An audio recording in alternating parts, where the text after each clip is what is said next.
This launch is a symbolic launch for the first consignment of products under the African Continental Free Trade Agreement. And this is really an affirmation of our readiness to play that leading role in Africa's economic integration so that we can have this shared prosperity that we talk of. So you're aware that our forefathers, when they created the Organization of African Unity, they had a dream of having a united Africa that trades with each other, an economic grouping. In 2012, the heads of state at that time then penned that down and said, you know what, let us negotiate a free trade agreement.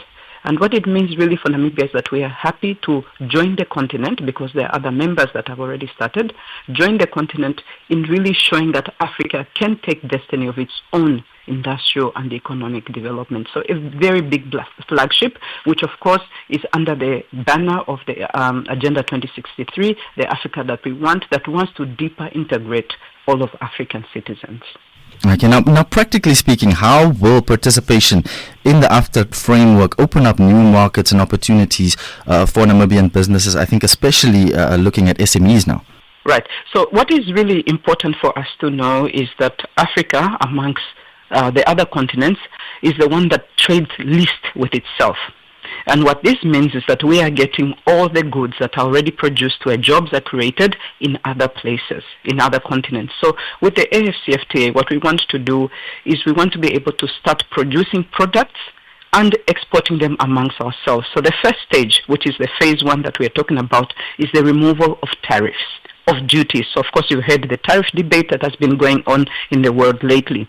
So what we have done in the AfCFTA is that we have liberalized 90% of the tariffs. Countries have decided to remove all duties.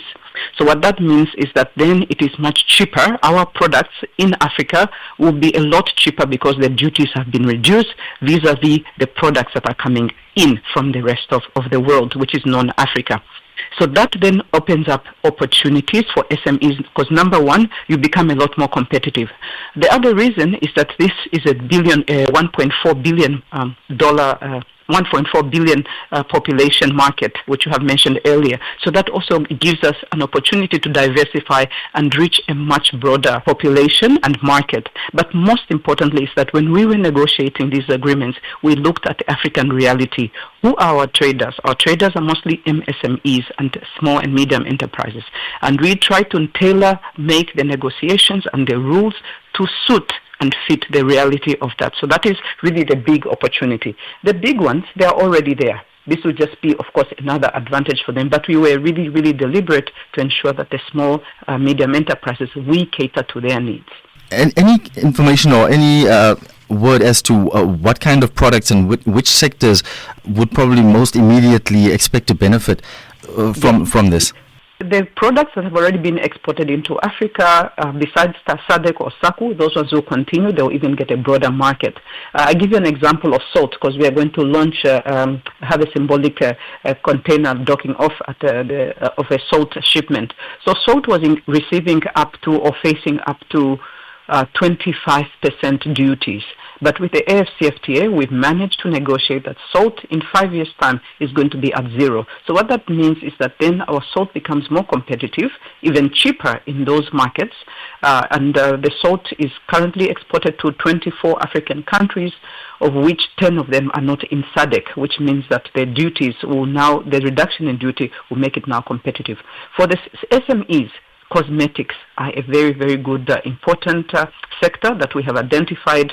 And there, you know that cosmetics, it's really nano, medium, small enterprises that are in that sector, and they seem to, we've really negotiated a good deal that the cosmetics are going to be able to penetrate these markets. Of course, they would have to meet the other standards for quality, but for the duties, these ones are really, we've really negotiated them down.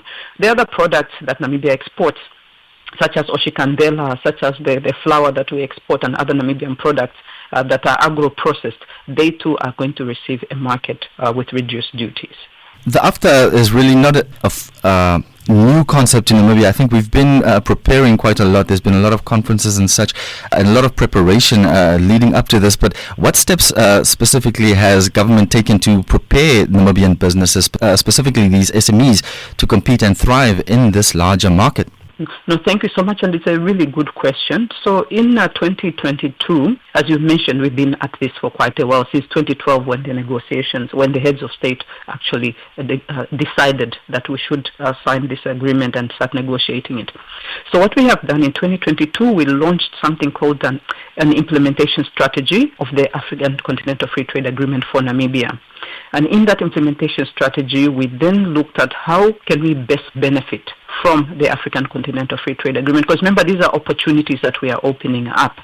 And what we have then done is the institutional framework for this is a National Implementation Committee. And this implementation committee consists of private sector, it consists of regulators. Basically, we've tried to identify 7 areas that we want to improve on, such as visibility, such as competitiveness, such as addressing supply-side constraints. And for each part, we have committees, and we are trying to address we're trying to see how to address the issues that are facing SMEs in entering these markets and for Namibia to fully benefit from this. So this committee was officially launched the implementation plan was in 2022, the committee was in 2023, but because of the delays in the ratification of the agreement, which only happened in December 2024, the committee has now been activated. So with these meetings, the committee met early this year, twice, and we are now preparing to ensure that the subcommittees are fully functional so that what you are saying and what we intend to get from this agreement can actually be realized. So we are hoping that we can have them in all the regions, and where possible, we identify, the private sector will tell us where it wants to penetrate, and then together with government, we will work with this. So we've already started with the awareness creation. We've set up the institutional framework for this, and now we just need to get our hands dirty and ensure that we actually seize the opportunities presented. So what are some of the challenges, whether maybe logistical infrastructure, whatever they are, what type of challenges does Namibia face then in making the most of its involvement in the AfCFTA? Yes, so this is a really good question, and of course we want to also alert and inform the listeners that the African Continental Free Trade Agreement is not the panacea. It's not what is going to solve everybody's problem, but it's a process that we have begun. So there was a study that was conducted, I think, by the UNECA, the United Nations Commission for Africa, and they said that the real benefits will accrue, or there will be greater benefits accruing when we remove the non-tariff barriers. So tariffs, you can still get a lot of benefits. But what is the real issue is the non-tariff barriers. And this relates to cross-border trade, so the issues that relate to a country at the border post. So mostly customs procedures, lack of harmonization of customs procedure. Because remember, you have 54 countries in Africa that have 54 different laws on the border crossing. So one of the things we are trying to do is ask ourselves, how do we harmonize this better? How do we remove more of these non-tariff barriers? Another important aspect that we are trying to look at is trade facilitation, to see how do we streamline, how do we bring in digital tools to ensure that a product moves from country A to country B. And you know that in Africa it is still quite difficult. Namibia, of course, is fortunate that we have the port and the Walvis Bay corridor that moves all the way to Lubumbashi through Ndola and Lusaka. So Namibia at least is fortunate that we have this access into the rest of Africa, where we can then join other corridors, and that can help facilitate trade. We're trying to look at one-stop shops, one-stop border posts, whereby goods are only cleared once. But another big challenge that they will be faced, of course, is financing. How do we ensure that the SMEs have sufficient financing to be able to upscale their production so that they can then access these markets? Because we know that economies of scale is quite crucial, and that requires sufficient funding. And these are all issues that government, we're trying to see how we can then further assist our SMEs, especially. And then speaking of trade facilitation, what role do you expect banking and healthcare to play in Namibia's strategy for the AfCFTA? Very good. So you know that, so in the first phase, so I've mentioned that, I didn't mention this, but we have 3 phases of the trade negotiations of the AfCFTA. So the first one was the trade in goods and services. So for trade in services, Namibia has opened up several sectors.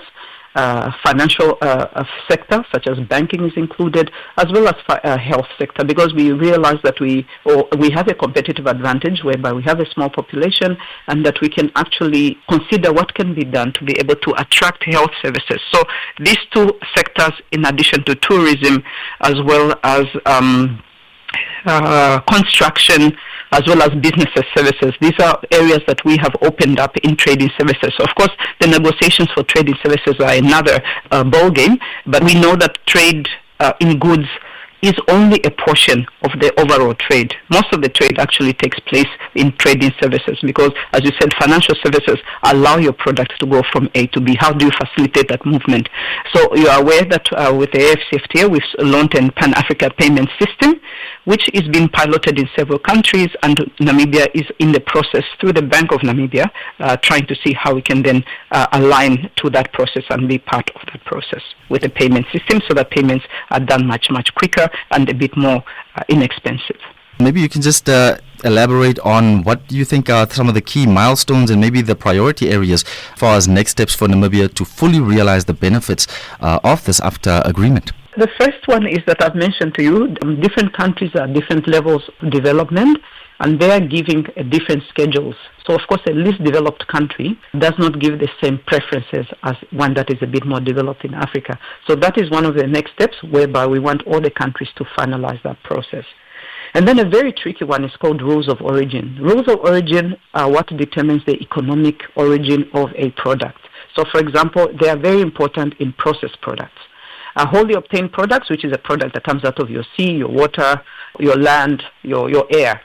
That one is not difficult, but where it becomes a processed product, I give you an example of Oshikandela.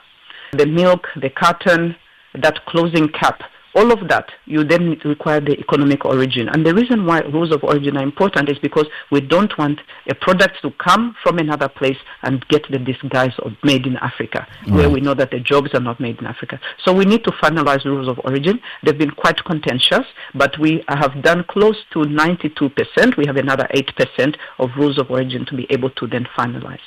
And then the last one is, of course, category A and B. I'd mentioned to you that we have 90% liberalization in phase one.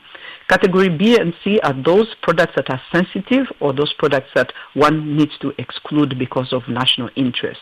Category B and C products have to be finalized, and that is where a country then puts a sort of a bracket and limit on what products cannot come in order to safeguard its industries or the employment because, of course, of the perceived competition that might arise after liberalizing the products. So those are the ones that we want to finalize, is the rules of origin, as well as then the other category B and C for trade negotiations. And then, of course, the last one, which is a protocol on competition, on intellectual property.